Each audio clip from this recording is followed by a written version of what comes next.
नमस्कार, नक्षत्र दुनिया चैनल में आप सभी का हार्दिक स्वागत है। मित्रों, आज के वीडियो में हम नीच अवस्था के बुध के विषय में चर्चा करेंगे। इसके अच्छे और बुरे दोनों पहलुओं को समझेंगे। नीच अवस्था के बुध के कुंडली के अलग अलग भावों में किस प्रकार के फल हो सकते हैं, इसे जानेंगे। इसके अलावा बुध को ठीक करने के उपायों को भी जानेंगे। यदि आप चैनल पर नए हैं तो चैनल को सब्सक्राइब अवश्य करें। वीडियो ज्ञानवर्धक लगे तो लाइक जरूर करें। आइए शुरू करते हैं। मित्रों, नीच अवस्था के फलों पर चर्चा करने से पहले हम बुध के कुछ सामान्य गुणों को समझ लेते हैं, ताकि जब हम फलों पर विचार करें तो आसानी हो। देखिए, किसी भी लग्न की कुंडली हो सकती है आपकी। बुध वाणी के कारक हैं, बुद्धि के कारक हैं, तर्क शक्ति के कारक हैं, क्रिएटिविटी के कारक हैं। गणित में, अकाउंटिंग के क्षेत्र में यदि आप कार्य कर रहे हैं, लेखन के क्षेत्र में कार्य कर रहे हैं, तो ये बुध इन चीज़ों के भी कारक हैं। इसके अलावा व्यापार के कारक हैं। बौद्धिक रूप से यानी जितने भी कार्य हैं, शिक्षक हो, लेखक हो या फिर संपादक हो, इन सभी कार्यों के लिए हमें बुध की आवश्यकता पड़ती है। यानी बिना बुध की शक्ति के इन कार्यों को प्रॉपर तरीके से करना संभव नहीं हो पाता। यानी बुध ग्रह आपका ठीक होना ही चाहिए। इसके लिए वाणी की अभिव्यक्ति करना हो, यानी प्रॉपर ढंग से आपको बोलना हो, प्रभावपूर्ण ढंग से बोलना हो, तो बुध कुंडली में ठीक होना आवश्यक है। परंतु आज हम जिस बुध की बात कर रहे हैं वह नीच अवस्था के बुध की बात करेंगे। ध्यान रखें, बुध ग्रह किसी भी भाव में यदि बैठे हुए हैं, वहां पर राशि का अंक 3 लिखा मिले, यानी मिथुन राशि हो, और या फिर 6 नंबर लिखा हो, यानी कन्या राशि हो, तो ये बुध की खुद की स्वयं की राशियां मानी जाती हैं। इसके अलावा बुध खुद अपनी ही राशि यानी कन्या राशि में उच्च अवस्था के माने जाते हैं। ठीक है, लेकिन बुध यदि मान लीजिए किसी भाव में बैठे हैं, वहां पर राशि का अंक आपको 12 लिखा मिले, तो समझ लीजिए मीन राशि, यानी ये गुरु की राशि हुई, और यहाँ पर बुध की ज्यादा नहीं चलती, इसलिए बुध यहाँ पर नीच अवस्था के माने जाते हैं। ध्यान रखें कि बुध जब मीन राशि में किसी भी भाव में बैठेंगे तो बुध के हमें अच्छे रिजल्ट देखने को सामान्यतः नहीं मिलते। किस प्रकार के फल होंगे, इस पर अभी हम विचार करेंगे। आइए सबसे पहले हम चर्चा करते हैं कि बुध ग्रह यदि लग्न भाव में ही नीच अवस्था के होकर बैठ जाएं तो किस प्रकार के फल हो सकते हैं। देखिए, बुध ग्रह जब मीन राशि में लग्न भाव के अंदर बैठ जाते हैं तो होगा क्या, जातक की जो तर्क शक्ति रहती है वह कमजोर होती है। ठीक है, जातक कुतर्क ज्यादा करता है, यानी व्यर्थ की बातें ज्यादा करे, इसकी संभावनाएं बनती हैं। हालांकि आवश्यक नहीं है ऐसा, क्योंकि देखिए बुध ग्रह का यहाँ पर अंशात्मक रूप से आपको बल दिखना होगा। इसके अलावा सूर्य के साथ कई बार बुध साथ हो जाते हैं, तो ये अवस्था भी चेक करनी होगी। बुध वक्री है या नहीं, इसे भी देखना होगा, क्योंकि यदि कोई नीच का ग्रह वक्री हो जाए तो उसके बुरे प्रभावों में फिर कमी आ जाती है। ठीक है, तो तर्क, अगर मान लीजिए नीच का ही है बुध, तो तर्क शक्ति कमजोर होना, निर्णय शक्ति कमजोर होना, जातक कड़वे वचन बोले, विचारों में संकीर्णता हो। ठीक है, बौद्धिक स्तर जातक का कमजोर हो सकता है, विचारों में अस्थिरता हो सकती है, यानी कभी कुछ निर्णय करेगा तो कभी कुछ निर्णय करेगा। क्यों? क्योंकि देखिए बुध जो है वह एक द्विस्वाभाविक ग्रह है, यानी शुभ ग्रह के साथ होगा तो अच्छे रिजल्ट देगा, और यदि बुरे ग्रहों के साथ होगा तो बुरे रिजल्ट भी देने को तत्पर हो जाता है। स्वभाव अगर देखा जाए तो जातक के स्वभाव को ही चंचल बना देता है, उग्र बना देता है। ठीक है, तो कुछ इस प्रकार के रिजल्ट लग्न भाव में हमें देखने को मिलेंगे, क्योंकि लग्न भाव यानी जातक खुद उसका मस्तिष्क यानी उसकी सोच का विचार करते हैं, तो जातक के विचार बदलते रहते हैं, यानी कुल मिलाकर। ठीक है, आइए अब बात करते हैं कि बुध यदि नीच अवस्था के होकर धन भाव के अंदर बैठे तो किस प्रकार के फल हो सकते हैं। मित्रों, बुध यदि नीच अवस्था के होकर कुंडली के दूसरे भाव के अंदर यानी धन भाव में बैठते हैं तो जातक की वाणी में नम्रता की कमी रह सकती है। जातक अव्यवहारिक हो सकता है, बिना सोचे समझे धन खर्च करने वाला, बिना सोचे समझे बोलने वाला। ठीक है, यदि व्यापार में निवेश करता है तो निवेश से हानि हो सकती है, क्योंकि निवेश में होने वाले लाभ या हानि हम कुंडली के धन भाव से देखते हैं। कृषि कार्यों में दिक्कतें आ सकती हैं, धन की परेशानी हो सकती है। देखिए, बुध की भूमिका कृषि कार्यों में महत्वपूर्ण है, तो यहाँ भी धन की परेशानी से वह जूझ सकता है। ठीक है, आर्थिक तंगी यानी बनी रह सकती है। जातक के तर्क वो उग्र प्रकार के हो सकते हैं, यानी अपनी बात मनवाने वाला जातक हो सकता है, क्योंकि बुध हालांकि वाणी के कारक हैं और धन भाव के अंदर बैठे हुए हैं। यदि शुभ होकर बैठते तो जातक की वाणी में कुशलता होती, परंतु यहाँ पर जातक की वाणी उग्र हो सकती है, अव्यवहारिक हो सकती। क्यों? क्योंकि वाणी का कारक ग्रह ही यहाँ पर नीच अवस्था के यदि होकर बैठ जाए तो दिक्कतें तो कहीं ना कहीं परेशानी रह सकती हैं। बुध ग्रह यदि नीच अवस्था के होकर कुंडली के पराक्रम भाव में बैठ जाए तो किस प्रकार के फल हो सकते हैं। देखिए, जातक बुरी संगत में फंसकर अपने भाग्य को खराब कर सकता है, इसकी संभावनाएं बनती हैं। फिजूल की बातें करना, फिजूल के कार्यों को करना, अपनी शक्ति का प्रयोग व्यर्थ के कार्यों में करना, जिससे उसका भाग्य समय पर साथ ना दे पाए। ठीक है, इस प्रकार की परिस्थितियां उत्पन्न हो सकती हैं यदि बुध ग्रह की नीचता भंग ना हो, बुध ग्रह के पास अंशात्मक रूप से पर्याप्त बल हो और नीच अवस्था के होकर बैठे हुए हों। ठीक है, तो रूढ़िवादिता के गुण भी जातक के अंदर पाए जा सकते हैं, भाइयों का विरोधी हो सकता है या भाई उसके विरोध कर सकते हैं, ठीक है। इस प्रकार की परिस्थितियां कुछ हो सकती हैं। क्यों? क्योंकि देखिए बुध ग्रह यदि तृतीय भाव के अंदर बैठेंगे जहां से हम भाई का और पराक्रम का विचार करते हैं, तो भाई बहनों के साथ मतभेद, ठीक है। पराक्रम जातक का रहा नहीं, क्योंकि पराक्रम जो करेगा वो व्यर्थ के कार्यों में करेगा। तो अब सीधी सी बात है कि नीच के बुध की दृष्टि होगी कुंडली के भाग्य भाव पर, तो जातक का भाग्य खराब हो इसकी संभावनाएं बनती हैं। क्योंकि यदि आप कार्यों को सही ढंग से नहीं करेंगे, व्यर्थ में अपनी एनर्जी को वेस्ट करेंगे, तो सीधी सी बात है जातक का भाग्य खराब होगा।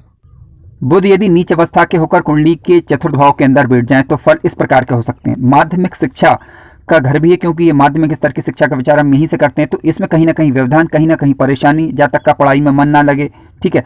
इस प्रकार की दिक्कतें आ सकती हैं। घर का सुख प्रभावित हो सकता है, जातक घर में अपनी मनमानी करने वाला हो सकता है, अड़ियल रवैया जातक का हो सकता है, ठीक है। कृषि कार्यों में नुकसान हो या भूमि से संबंधित चीज़ों में नुकसान देखने को मिले, या फिर कह सकते हैं कि उसके ऊटपटांग निर्णय की वजह से नुकसान की स्थिति बन जाए, माता पिता के साथ मतभेद बन जाए, ठीक है। इस प्रकार की कुछ परिस्थितियां उत्पन्न हो सकती हैं यदि बुध नीच अवस्था के होकर कुंडली के चतुर्थ भाव के अंदर बैठ जाए, क्योंकि चतुर्थ भाव से हम भूमि भवन वाहन का विचार करते हैं, घर के सुखों का विचार करते हैं, तो ये सारी चीजें प्रभावित हो सकती हैं जातक के गलत निर्णयों के कारण।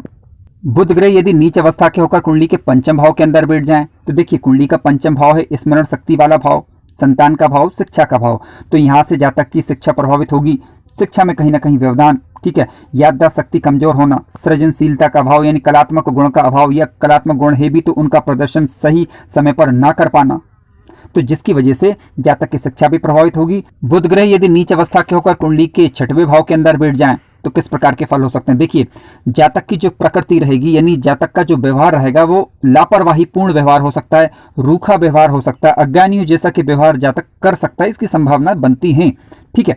इसके अलावा जातक आंतरिक रूप से डरा हुआ महसूस करे, छुपे हुए शत्रु हो जातक के, क्योंकि रोग ऋण शत्रु का विचार हम यहीं से करते हैं। करियर का विचार भी हम छठे भाव से करते हैं, लेकिन देखिए कंपटीशन एग्जाम का विचार प्रमुख रूप से यदि किया जाए तो हालांकि करियर के लिए कुंडली का दसम भाव महत्वपूर्ण हो जाता है, लेकिन फिर भी छठा भाव भी देखा जाना चाहिए इसके लिए, तो इसमें उतार चढ़ाव की स्थिति बनी रहती है। इसके अलावा लड़ाई झगड़े वगैरह, दांत खराब होना, सूंघने की क्षमता प्रभावित होना, ठीक है, तो इन चीज़ों में भी दिक्कत देखने को मिल सकती है यदि बुध ग्रह कुंडली के छठे भाव के अंदर शत्रुग्रही होकर बैठ जाए अथवा नीच अवस्था के होकर बैठ जाए, क्योंकि आज हम बात कर रहे हैं नीच अवस्था के बुध ग्रह की। हालांकि यहाँ पर अब आपको बुध ग्रह के अलावा गुरु ग्रह की स्थिति भी चेक कर लेनी चाहिए जब कभी बुध के नीच अवस्था की बात चल रही हो। यदि गुरु ग्रह भी नीच अवस्था के हो जाएं या शत्रु क्षेत्र हो जाए या पीड़ित हो जाए, तब ये बुध ज़्यादा नेगेटिव प्रभाव दिखा सकते हैं। अब मान लीजिए कि बुध ग्रह तो नीच अवस्था के होकर बैठे हुए हैं, लेकिन गुरु की बात करें तो गुरु उच्च के या मित्र क्षेत्रीय होकर बैठ जाए, तो फिर इस बुध के ज़्यादा बुरे प्रभाव दिखाई नहीं देंगे, आपको सामान्य स्तर के प्रभाव दिखाई दे सकते हैं। सूर्य की स्थिति चेक करनी होगी, सूर्य और बुध की युति बन रही है तब भी ज्यादा बुरे प्रभाव दिखाई नहीं देते, सामान्य स्तर के प्रभाव दिखाई दे सकते हैं। बुध ग्रह यदि नीच अवस्था के होकर कुंडली के सप्तम भाव के अंदर बैठ जाएं तो किस प्रकार के फल हो सकते हैं। देखिए कुंडली के सप्तम भाव की बात करें तो कुंडली का सप्तम भाव ये दाम्पत्य सुख का भाव है, व्यापार का भाव है, तो यहाँ पर दाम्पत्य जीवन प्रभावित होगा जातक का, व्यापार में नुकसान, ठीक है। इसके अलावा विपरीत में ज्यादा झुकाव हो सकता है जिसके कारण उसका पारिवारिक जीवन या दाम्पत्य सुख प्रभावित हो सकता है। ससुराल पक्ष से झगड़ा होना, या कह सकते हैं कि ससुराल पक्ष के लोगों के साथ कहीं ना कहीं मनमुटाव की स्थिति या वैचारिक मतभेद की स्थिति बनना, ये संभावित है, क्योंकि बुध यहाँ पर अपनी खुद की राशि में नहीं बैठे हुए हैं, नीच अवस्था के होकर बैठे हुए हैं इसलिए। फिर भी आप प्रैक्टिकल रूप से चेक करिए, बुध की दशा या अंतरदशा के दौरान आपको वास्तव में कठिनाइयों का अनुभव हो तब आप कुछ उपाय कर सकते हैं, जिनकी चर्चा अभी हम वीडियो के अंत में करने वाले हैं। बुध ग्रह नीच अवस्था के होकर यदि कुंडली के अष्टम भाव के अंदर बैठ जाएं तो देखिए मानसिक चिंता बनी रह सकती है जातक को, शारीरिक दिक्कतें, शारीरिक परेशानियां बनी रह सकती हैं। हो सकता है कि जातक बुरी संगत में फंसे या बुरे लोगों के साथ में रहने लग जाए, ठीक है, और उनके गुणों को अपना ले। स्नायु तंत्र की कमजोरी होना, धन से परेशान रहना, कुटुंब के लोगों के साथ लड़ाई झगड़े बने रहना, पैतृक संपत्ति में नुकसान होना। मित्रों आइए विचार करते हैं कि बुध ग्रह नीच अवस्था के होकर कुंडली के भाग्य भाव के अंदर बैठ जाएं तो किस प्रकार के फल हो सकते हैं। देखिए बुध ग्रह नीच अवस्था के होकर भाग्य भाव के अंदर बैठते हैं तो जातक का धार्मिक कार्यों में मन ना लगे, समय पर भाग्य का साथ जातक को ना मिल पाए, जातक अपने से बड़ों का, गुरुजनों का या शिक्षकों का आदर सम्मान ना करे, जातक के अंदर लापरवाही का गुण पाया जाए, ठीक है, जातक की प्रकृति यानी आलस्य प्रकार की हो सकती है जिसके कारण समय पर उसे भाग्य का साथ ना मिले, पिता के साथ वैचारिक मतभेद हों या पिता समान अन्य लोगों के साथ उसके मतभेद बने रहें।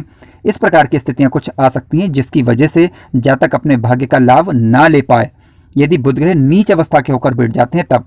हालांकि इसके लिए आपको गुरु बुध ग्रह का अंशात्मक रूप से बल चेक करना होगा। मृत अवस्था या बाल्यावस्था के हुए तो प्रभाव इनका कमजोर होगा फिर, ठीक है, बुरा प्रभाव यानी कमजोर होगा। या सूर्य के द्वारा ये अस्त कर लिए जाएं, या फिर गुरु की स्थिति चेक करें, स्वक्षेत्री या मित्र क्षेत्री होकर या उच्च के होकर यदि गुरु ग्रह बैठे हुए हैं तब भी बुध ग्रह के बुरे प्रभावों में स्पष्ट रूप से कमी देखी जा सकती है। बुध ग्रह यदि नीच अवस्था के होकर कुंडली के दशम भाव यानी कर्म भाव के अंदर बैठ जाएं तो फल क्या हो सकते हैं। देखिए, कर्म भाव, यहाँ से हम कर्म का विचार करते हैं, व्यापार का विचार करते हैं, किसी भी प्रकार के आपके कर्म हो, आप जो भी कार्य कर रहे हो, ठीक है, उनका विचार हम कुंडली के दशम भाव से करते हैं।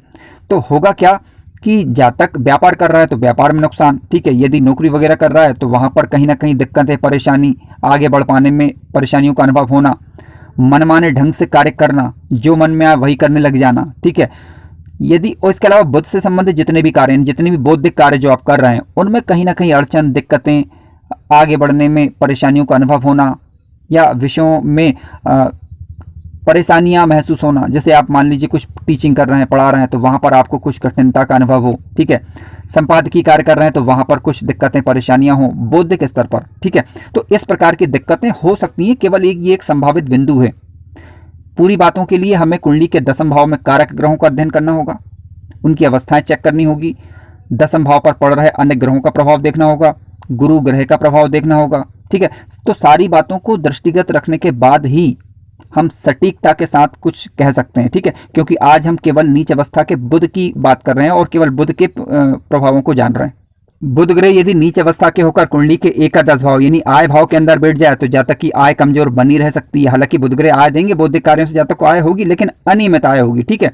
कमजोर तर्क रखेगा जातक, फालतू के कामों में मन लगा सकता है, ठीक है, जहां पर उसको लाभ ना हो उन कार्यों के अंदर भी जातक जा सकता है, क्योंकि बुध अब नीच अवस्था के होकर बैठे हुए हैं। जातक की क्रिएटिविटी कमजोर हो सकती है या फिर अपनी क्रिएटिविटी का सही प्रदर्शन सही समय पर ना कर पाए, इस प्रकार की परेशानी आ सकती हैं। शिक्षा से संबंधित व्यवधान उत्पन्न हो सकता है, क्योंकि बुध ग्रह नीच के होकर कुंडली के पंचम भाव को देख रहे हैं, जहां से हम उच्च शिक्षा का विचार करते हैं। तो उच्च शिक्षा प्रभावित हो, देरी हो, विलंब हो, यानी कहीं ना कहीं थोड़ी ना बहुत परेशानियां ये ग्रह अपनी दशा या अंतरदशा के दौरान दे सकते हैं। मित्रों, आइए विचार करते हैं कि बुध ग्रह नीच अवस्था के होकर कुंडली के 12वें भाव के अंदर बैठ जाए तो किस प्रकार के फल हो सकते हैं। देखिए, जातक अपनी बुद्धि का अपव्यय कर सकता है, व्यर्थ के कार्यों में अपनी बुद्धि का प्रयोग कर सकता है, मानसिक अशांति जातक को बनी रह सकती है। जातक व्यर्थ के कार्यों में करने वाला, व्यर्थ की बातें करने वाला, फिजूल खर्ची करने वाला हो सकता है, ठीक है। क्रोधी व्यवहार जातक का हो सकता है। स्वास्थ्य से संबंधित परेशानी कुछ रह सकती हैं। शत्रु पक्ष से भी हानि हो सकती है, क्योंकि ज़्यादा बोलने वाला होगा, व्यर्थ की बातें करेगा तो सीधी सी बात है कि जातक के शत्रु बन सकते हैं। तो इस प्रकार की कुछ स्थितियां बन सकती हैं। मित्रों, बुध ग्रह यदि अपनी दशा या अंतरदशा के दौरान आपको शुभ रिजल्ट ना दे रहे हो तब आप बुध से संबंधित कुछ उपाय कर सकते हैं। बुधवार का व्रत कर सकते हैं, बुधवार को भगवान श्री गणेश की आराधना कर सकते हैं, उनकी पूजा अर्चना कर सकते हैं। इसके अलावा बुध के बीज मंत्रों का जप भी कर सकते हैं, जिससे कि बुध ग्रह अपने बुरे प्रभाव में कमी कर देते हैं और आपको उनके शुभ रिजल्ट प्राप्त होने लग जाते हैं। मित्रों, वीडियो ज्ञानवर्धक लगा हो तो लाइक जरूर करें, चैनल पर नए हो तो सब्सक्राइब भी करें। धन्यवाद।